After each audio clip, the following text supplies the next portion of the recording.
कि अभी हाल ही में 23 फरवरी 2026 को पूरे देश में राजाजी उत्सव मनाया गया, जिसमें गुलामी के प्रतीकों को की मानसिकता को हटाने की बात की गई और इसके लिए हमारे राष्ट्रपति भवन के केंद्र के प्रांगण में स्थित जो ब्रिटिश आर्किटेक्ट एडविन लुटियन की प्रतिमा थी उसको हटा करके सी राजगोपालाचारी की प्रतिमा का अनावरण भी किया गया।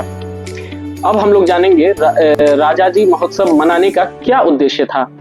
राजाजी महोत्सव हम लोग सी राजगोपालाचारी की जो उपलब्धियां हैं, जो उनकी देश के प्रति जो उनका योगदान है, उसके लिए हम लोग राजाजी महोत्सव मनाते हैं।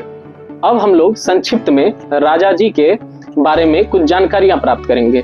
राजाजी का जन्म 10 दिसंबर 1848 को तमिलनाडु के धोरापल्ली स्थान पर हुआ। वे एक अग्रणी नेता भी रह चुके हैं। इसके अलावा 1930 में मद्रास प्रांत में जो नमक सत्याग्रह हुआ उसका उन्होंने नेतृत्व भी किया। वह महात्मा गांधी के करीबी सहभागियों में से एक थे। अब हम आप लोगों को एक बात बताएंगे कि 21 जून 1948 को वे स्वतंत्र भारत के पहले गवर्नर जनरल भी रहते हैं और आगे चल करके वह 1950 में भारत के गृह मंत्री बनते हैं और बाद में वे मद्रास प्रांत के मुख्यमंत्री भी रहे। अब हम आप लोगों को बताएंगे कि उनकी रुचि साहित्य और संस्कृति के क्षेत्र में भी इतनी थी कि उन्होंने तमिल भाषा में चक्रवर्ती तिरुमल नाम से रामायण की रचना की, जिसके लिए उन्हें साहित्य अकादमी पुरस्कार से भी सम्मानित किया गया।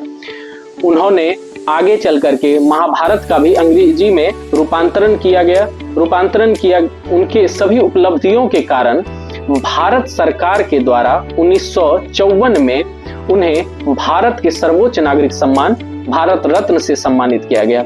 हालांकि उन्होंने अपनी छवि देश को एक लंबे समय तक नहीं दे पाए और 25 दिसंबर 1978 को उनका निधन हो गया, लेकिन उनका विचार और उनकी उपलब्धियां आज भी देश को दिशा दिखाने का कार्य करती है।